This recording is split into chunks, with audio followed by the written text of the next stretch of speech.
Bismillahirrahmanirrahim. Assalamualaikum warahmatullahi wabarakatuh. Alhamdulillahilladzi ahyana ba'dama amatana wa ilaihin nusyur. Ashhadu an la ilaha illallah wahda la syarikalah wa ashhadu anna Muhammadan abduhu wa rasuluh sallallahu alaihi wasallam la nabiyya wa la rasula ba'dah. Allahumma salli ala Muhammad wa ala alihi wa ashabihi wa man tabi'ahum bi ihsanin ila yaumiddin. Segenap puja syukur senantiasa dan semata-mata kita persembahkan kepada Allah Azza wa Jalla yang maha mulia, maha agung, yang telah menciptakan dua belahan bumi dan langit serta mengatur dan menata isi daripada keduanya. Juga Allah masih menghidupkan kita pada pagi hari ini setelah kita diwafatkan semalam beberapa saat. Mudah-mudahan kesempatan ini dapat kita manfaatkan dengan sebaik-baiknya dalam rangka mengisi puasa Ramadan dan segala ibadah-ibadah lainnya. Jamaah yang dimuliakan Allah Subhanahu wa Ta'ala, pagi yang mulia ini kita mencoba melihat kedudukan jamaah kaum Hawa. Sebahagian dalil-dalil yang terkait dengan kehadiran perempuan berjamaah yang sudah pernah kita baca, bahwa para kaum ibu, kaum perempuan, wanita pada dasarnya tidak ada larangan mutlak untuk hadir. Tidak ada larangan mutlak. Yang walaupun ada sebahagian ulama memahami hadis Rasul itu, dan ada beberapa buah hadis bahwa para ibu-ibu ini afdal salatnya di rumah, bahkan di kamarnya sendiri, bukan di ruang tamu, di kamar sendiri.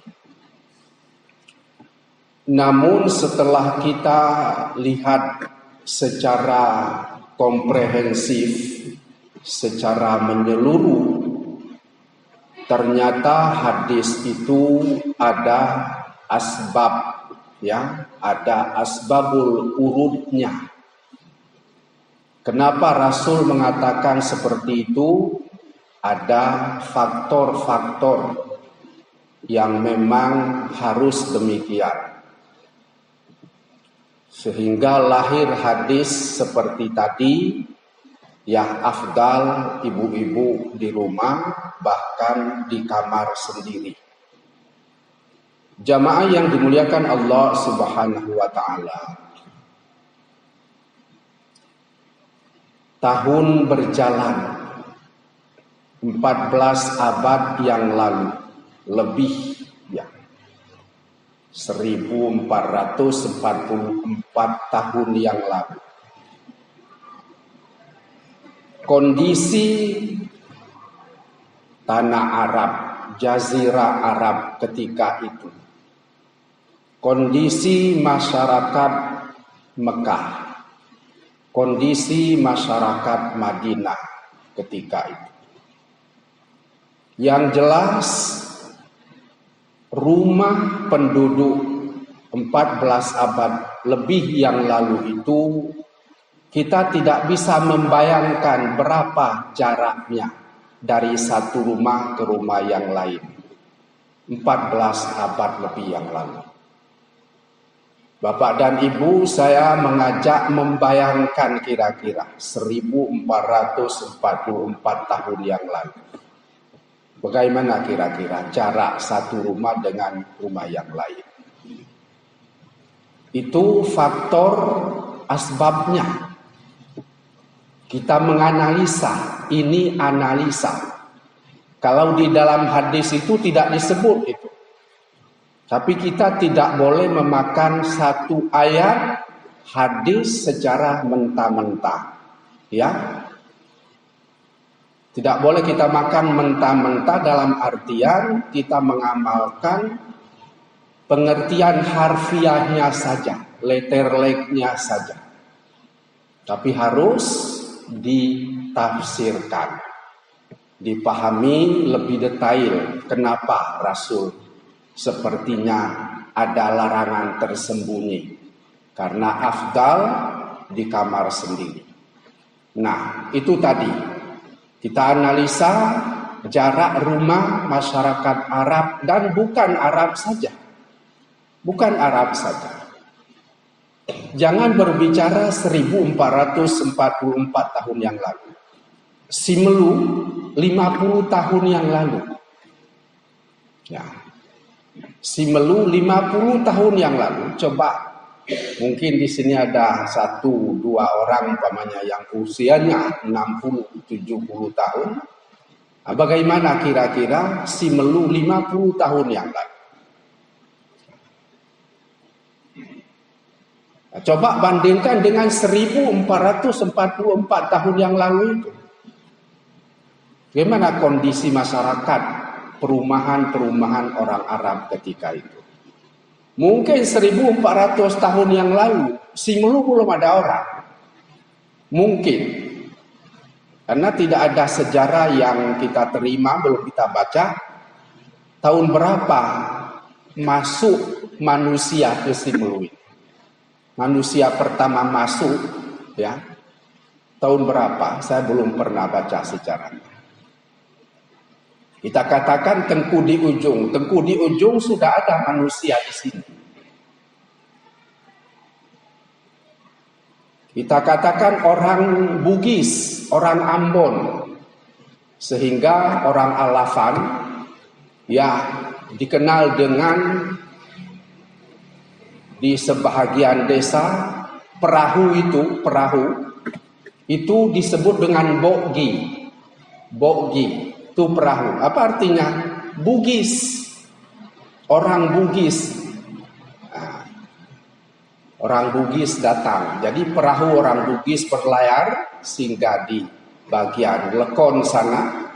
Itulah ditangkap masyarakat Arab Batu Alafan bahwa perahu itu Boggi. Padahal orang Bugis yang datang. Nah, apakah orang Bugis itu pertama? Bukan. Nah, jamaah yang dimuliakan Allah Subhanahu wa Ta'ala, itu faktor jarak rumah. Kemudian 14 abad yang lalu itu, bayangkan lampu penerang seperti ini. Kira-kira sudah ada listrik sepertinya apa belum kira-kira? Nah, listrik di Simelu kira-kira 50 tahun yang lalu sudah ada. Nah, Ibu Hajar Rosma goyang kepala dia. Ya, 50 tahun yang lalu belum ada. Mungkin tingkat 30 tahun yang lalu listrik masuk Simelu. Jangan 1444 tahun. Saya yakin belum ada orang di Simelu. Nah, itu faktor lampu. Faktor jalan, kita sorot dari faktor jalan, itulah asbab itu tadi. Nah, bayangkan itu, 50 tahun yang lalu, Jalan keliling Simelu ini jalan kerbau yang dilalui masyarakat Tepa Barat, masyarakat Lasikin menuju Sinabang, itu jalan kerbau. Apalagi daerah Suak Bulu itu. Daerah Suak Bulu itu kan daerah pegunungan, rawa-rawa. Ya, bukit-bukit daerah almarhum Pak Yunanti itu gawat sekali di situ. Daerah pegunungan itu. Tingkat 50 tahun yang lalu itu jangan cerita itu. Apalagi 1444 tahun yang lalu. Nah, faktor itu sudah 3 faktornya. Faktor yang keempat adalah sikap watak orang-orang jahiliyah. Jahiliyah, belum ada pendidikan, Islam baru datang, belum dikenal masyarakat luas. Islam baru datang. Sebelumnya jahiliyah, orang makan orang. Itulah dalam tanda kutip orang makan orang. Ibu-ibu ini tidak bisa berjalan malam. Ya, tidak bisa berjalan malam, keluar umpamanya jam 8 malam, jam 3 malam, jam 2 malam, disergap oleh harimau-harimau. Dalam tanda kutip ya, disergap oleh harimau-harimau. Kenapa? Masa jahiliyah, jahil. Anak wanita Umar bin Khattab, ya, Umar bin Khattab sebelum dia masuk Islam telah menguburkan anak kandungnya perempuan 1 orang. Itu masa jahiliyah itu jahil itu. Tidak ada ilmu, Islam baru datang. Paling kurang 4 faktor ini yang mendukung pikiran Rasul sehingga mengatakan ibu-ibu afdal salatnya di rumah.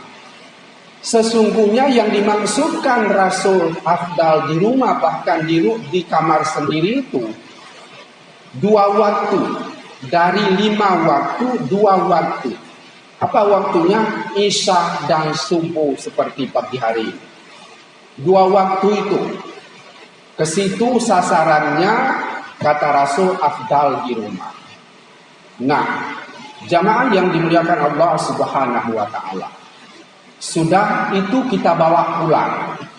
Yang 4 tadi, faktor jarak rumah tadi, faktor jalan, faktor penerang, dan faktor jahiliyah. Belum ada agama, Islam baru datang.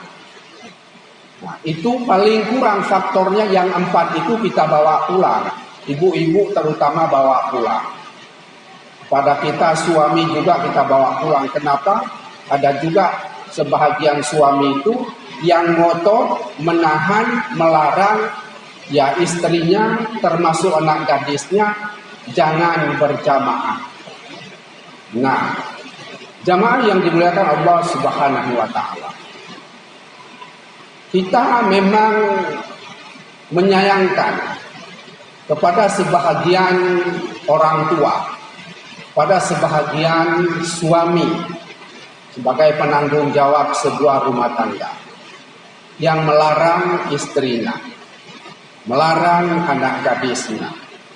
Kenapa dilarang? Karena dilihat lawan jenis, dilihat lawan jenisnya nanti bermasalah. Itu faktornya, dilihat lawan jenisnya bermasalah, melahirkan pikiran-pikiran, perasaan-perasaan dan lain sebagainya. Nah, sekarang saya menawarkan perbandingan kepada kita semua.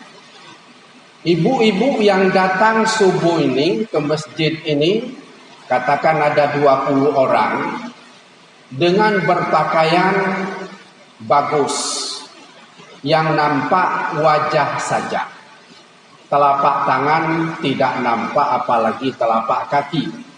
Nah, kita beri konten 10. Ya, pakaiannya kita beri konten 10. Nah, Ketika ibu-ibu ini pulang ke rumah, sepakat dengan suami pergi belanja ke pajak. Sepakat dengan suami atau ibu satu orang saja tanpa suami pergi belanja ke pajak atau pergi ke pasar. Saya tanya, kalau kita beri konten, datang berjamaah ibu-ibu 10 konten. Konten pakaiannya maksud. Nah, kalau ibu-ibu ini pergi ke pajak atau ke pasar, kira-kira bisa 10 konten kita kasih kira-kira. Nah, bisa 10 kontennya kira-kira. Bagaimana Bapak-bapak kira-kira? Nah, bisa 10 kira-kira. Nah, itu perbandingan ini logika saja itu. Logika saja. Paling tinggi kontennya 8. Itu paling tinggi. Bahkan ada yang tulisan di rapornya itu dalam tanda kutip 5 atau 4 ditulis dengan tinta merah. Ditulis dengan tinta merah angka 5 dan 4. Kenapa 4 dan 5? Lututnya nampak. Ya. Lututnya nampak, betisnya nampak. Lengannya nampak, ketat lagi pakaiannya. Nah, coba bayangkan, rambut yang disemir nampak. Nah, bayangan-bayangan lekuk-lekuk badannya jelas.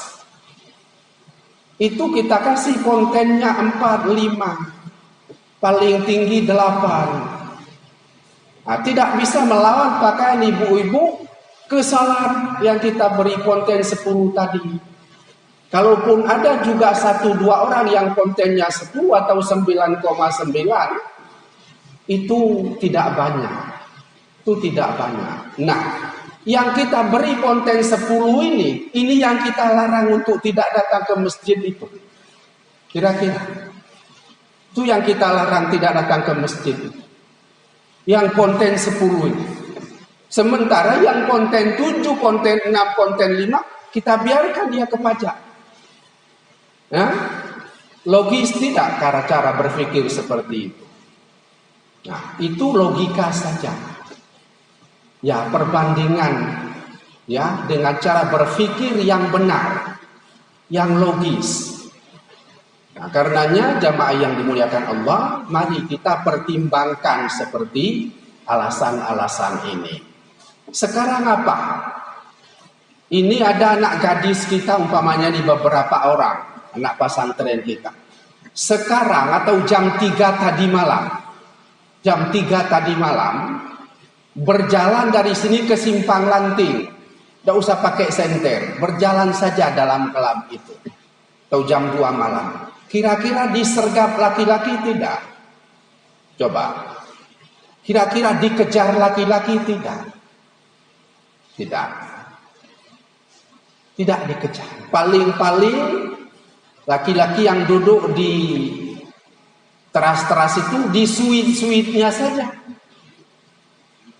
Itu sudah hebat sekali. Dikejar tidak.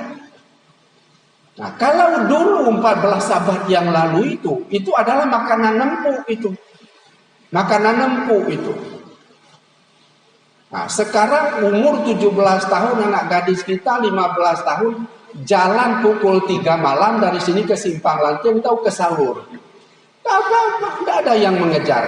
Saya yakin. Tidak ada. Nah, itulah perbedaannya. Apakah tidak ada kejahatan? Banyak. Cuma watak seperti itu, seperti harimau, seperti buaya dikejarnya, itu tidak ada lagi hari ini. Tidak ada lagi hari ini. Kalau dulu itu lagi-lagi saya ulang ketiga kali, makanan empuk itu. Makanya Rasul mengatakan, ibu-ibu ya afdal di rumah, bahkan di ruang sendiri, kamar sendiri. Nah, catatan penting, 14 abad yang lalu itu, para istri Rasul, antara lain Siti Aisyah, Ummu Salam, ya, 5 waktu 17 rakaat itu aktif berjamaah. Aktif berjamaah. 5 waktu 17 rakaat itu. Subuh, ya. Subuh seperti ini. Ya. Aktif berjamaah. Ketika ibu-ibu pulang salat subuh, diatur oleh Rasul. Karena masih gelap. Masih gelap. Diatur oleh Rasul. Ibu-ibu duluan keluar masjid. Pintu seperti itu. Udah jelas, ini kaum bapak, itu kaum ibu. Duluan ibu-ibu keluar. Setelah berzikir, berdoa, beberapa menit, diatur Rasul. Ya, tentu dari awal saja diatur itu. Nah, ibu-ibu keluar duluan. Nah, setelah ibu-ibu keluar sekian puluh meter, baru bapak-bapak keluar. Begitu ketatnya. Untuk apa bapak keluar? Mengawal ibu-ibu. Melihat-lihat dari belakang. Dikawalnya ibu-ibu itu. Karena masih gelap sedikit. Begitu caranya. Bukan bapak-bapak duluan keluar, tak ibu-ibu duluan. Habis bapak-bapak keluar dipantau. Begitu kejamnya jahiliyah ketika itu. Nah, jamaah yang dimuliakan Allah Subhanahu wa taala. Kesimpulan kita apa? Pada dasarnya yang dilarang itu kaum bapak, para suami. Kata Rasul, la tamna'u ima Allah ilal masajid. Jangan kalian larang perempuan-perempuan kalian itu mendatangi masjid. Jangan dilarang. Justru larangan itu kepada kaum bapak, para suami. Nah, bukan kepada ibu-ibu. Kepada ibu-ibu tadi sekedar dikatakan Rasul afdal di rumah. Tapi ingat latar belakang yang 5 tadi bahkan lebih. Di situ letaknya larangan ataupun ucapan Rasul itu. Ibu-ibu ini hukum berjamaah itu dianjurkan, bukan dilarang, dianjurkan. Untuk kaum bapak, kalau tingkat sahabat tabi'in itu mengatakan wajib bapak-bapaknya datang ke masjid. Seharusnya begitu. Karena apa? Itu tolong dibuka surah ke-9. Surah At-Taubah ayat 18 itu. Ibu-ibu nanti buka di rumah, bapak kita buka. Surah At-Taubah ayat 18 itu. Di sana Allah berfirman, a'udzubillahi minasyaitonirrajim, innama ya'muru masajidallah man amana billahi wal yaumil akhir wa iqama shalah wa atuz zakah wa lam yakhsha illallah fa asa ulaika ayyakunu minal muhtadin. Nah, sesungguhnya yang berhak memakmurkan masjid Allah ini, kata Allah, pertama, orang yang beriman kepada Allah. Itu, ibu-ibu kira-kira keluar tidak dari konteks itu? Tidak. Itu yang pertama, yang beriman kepada Allah berhak memakmurkan masjid Allah. Yang kedua, siapa lagi? Beriman kepada hari akhir, adanya kiamat, adanya hari pembalasan, ada hari perhitungan, ada hari bertimbang, terakhir ada hari yang masuk neraka, yang masuk surga, ada hari itu. Diyakini itu berhak memakmurkan masjid Allah. Yang ketiga, orang yang mendirikan salat. Ya, orang mendirikan salat. Jadi seluruh orang yang mendirikan salat, baik laki-laki maupun perempuan, berhak memakmurkan masjid. Karena di sana tidak disebut laki-laki saja. Innama ya'muru masajidallah man amana. Di situ apa? Kalimat umumnya man. Mengapa tidak dikatakan Allah innama ya'muru masajidallahi ar-rijalu? Nah, mengapa tidak begitu ayat itu? Mengapa tidak ar-rijal? Dikhususkan laki-laki saja. Ini kalimat umum dipakai man. Apa arti man? Barang siapa. Nah, siapa saja yang dalam barang siapa itu? Ya laki-laki, perempuan. Supaya kita pahami itu. Jadi tidak dimaksudkan innama ya'muru masajidallah ar-rijalu. Nah, tidak. Tidak laki-laki, tidak disebut dikhususkan, tidak. Tapi man, kalimat man, barang siapa. Siapa yang beriman kepada Allah, siapa yang beriman kepada hari akhir, siapa yang mendirikan salat, siapa yang tidak takut kecuali hanya kepada Allah, ya mereka inilah orang-orang yang diharapkan untuk memakmurkan masjid Allah. Jadi ibu-ibu berada dalam kalimat man tadi. Ini kepada kita bapak-bapak, ya, kepada kita yang penceramah, itu kita bawa. Kalimat man itu kita pahami. Karena man itu tidak mengkhususkan laki-laki. Tidak disebut khusus laki-laki memakmurkan masjid, tidak.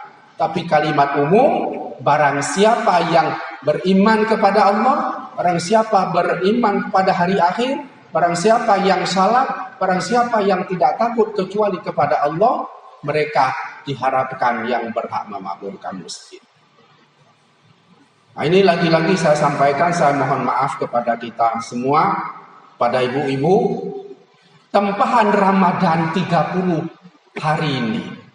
Ya, kalau kita kali 5 waktu salat fardu 30 kali 5, 150 kali kita hadiri masjid ini selama Ramadan. Itu yang fardu saja, tidak masuk yang sunat. Kalau yang sunat berapa itu jumlahnya? Nah, di tempat 150 kali kita hadir berjamaah, kira-kira belum mampan untuk membentuk salat jamaah ke depan. Nah, kira-kira belum mampan itu. Ini saya mohon maaf kali sekian kalinya. Ini kadang-kadang habis nanti Ramadan, paling-paling 15 hari dia datang berjamaah, sudah itu sudah tunggu tahun depan. Ini artinya apa?